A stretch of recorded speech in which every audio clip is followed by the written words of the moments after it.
In this session, we will talk about the importance of nodes and supernodes to every pioneer, and what are some examples of additional roles nodes can play on Pi network. Not only is Pi node the cornerstone of the Pi blockchain, but also it contributes to the ecosystem building and economic applications of Pi. For example, in addition to securing the ledger, supernodes can also technically support applications of decentralized finance, which is also known as DeFi.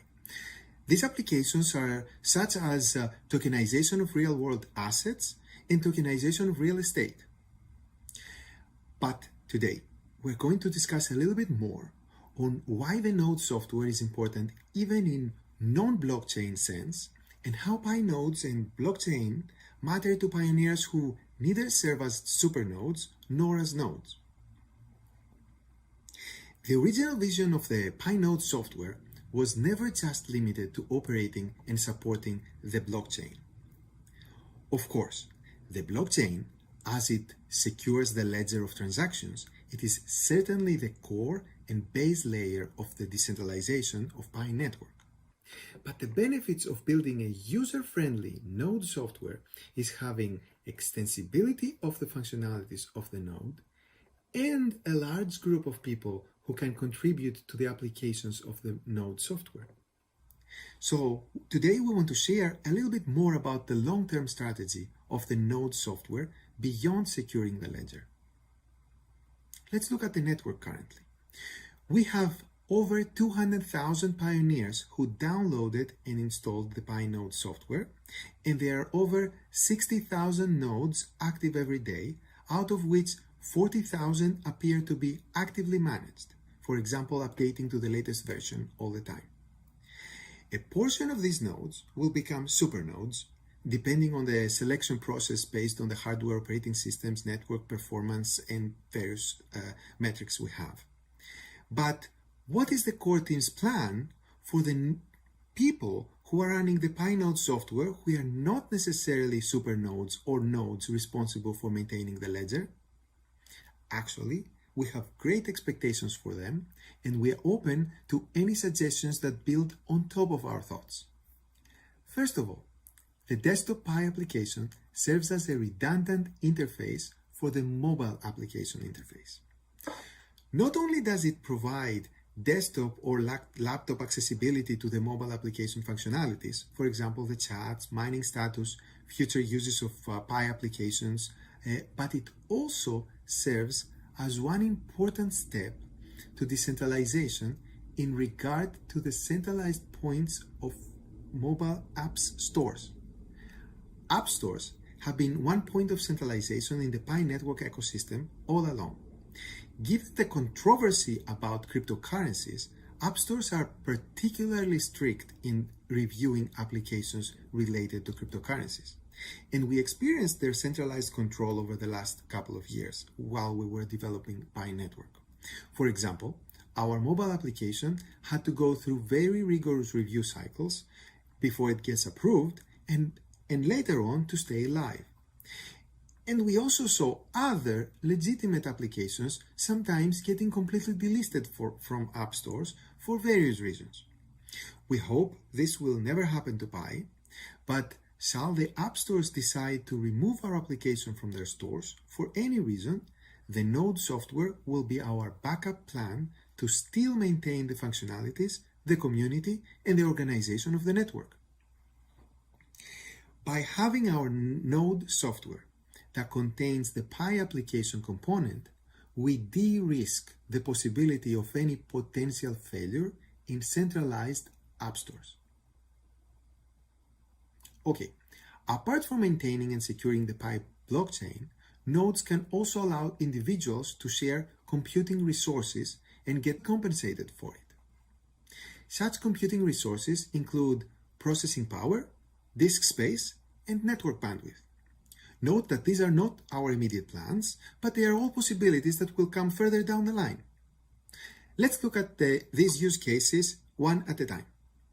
Disk space. Think of it as a decentralized encrypted Dropbox that allows people to get compensated for securely storing files. Its implementation can be similar to BitTorrent in the notion that files will be stored in a decentralized network of nodes, while at the same time, Pi can have staking mechanisms that can make sure that all files stored on the Pi network are fully licensed.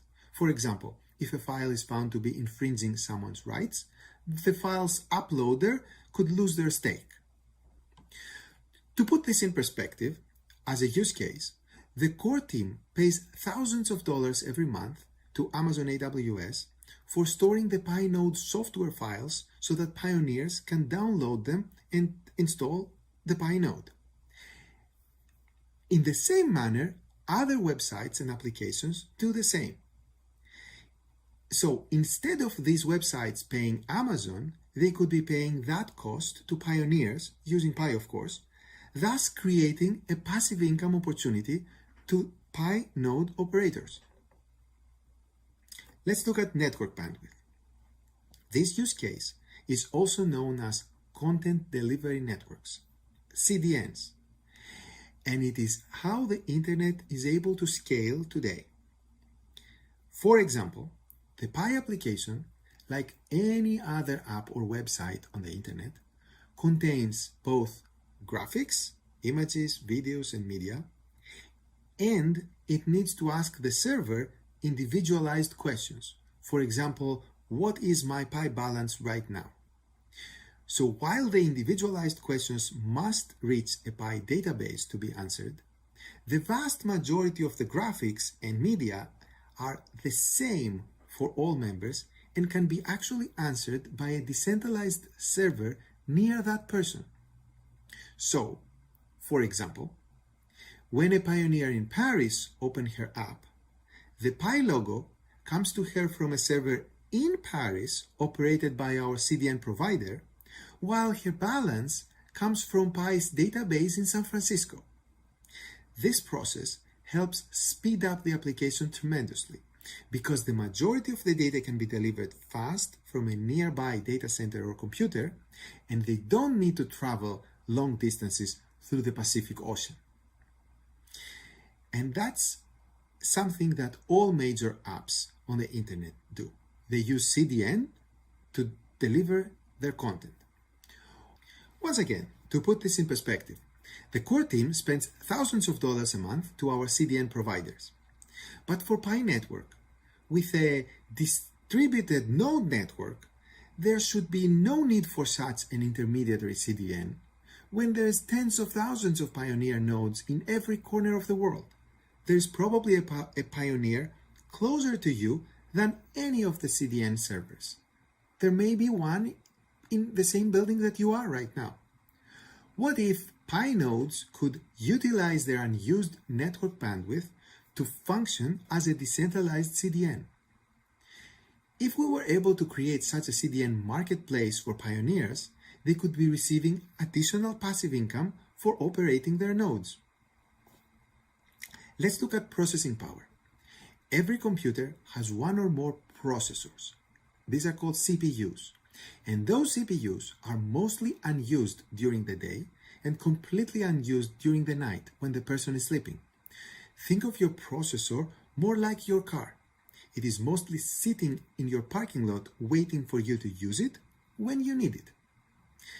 At the same time, there are a lot of companies paying large monthly fees renting servers from cloud providers such as Amazon AWS. So potentially Pi Network could match those companies with pioneers who are interested in renting out their unused CPU time. According to our Pi node stats, every day there are over 380,000 CPU cores operated by Pi nodes, and they are unused about 69% of their time on average. Well, the good thing about sharing computer resources is that everyone could potentially participate in sharing them, even on a part-time basis. Moreover, due to the way we structured the Pi node software technically, these functionalities can be implemented as Docker containers on top of our node software, and therefore the development of such modules doesn't necessarily have to come from the core team. Okay, take these ideas I presented today as food for thought. Add your own creative ideas to it and come build the future together.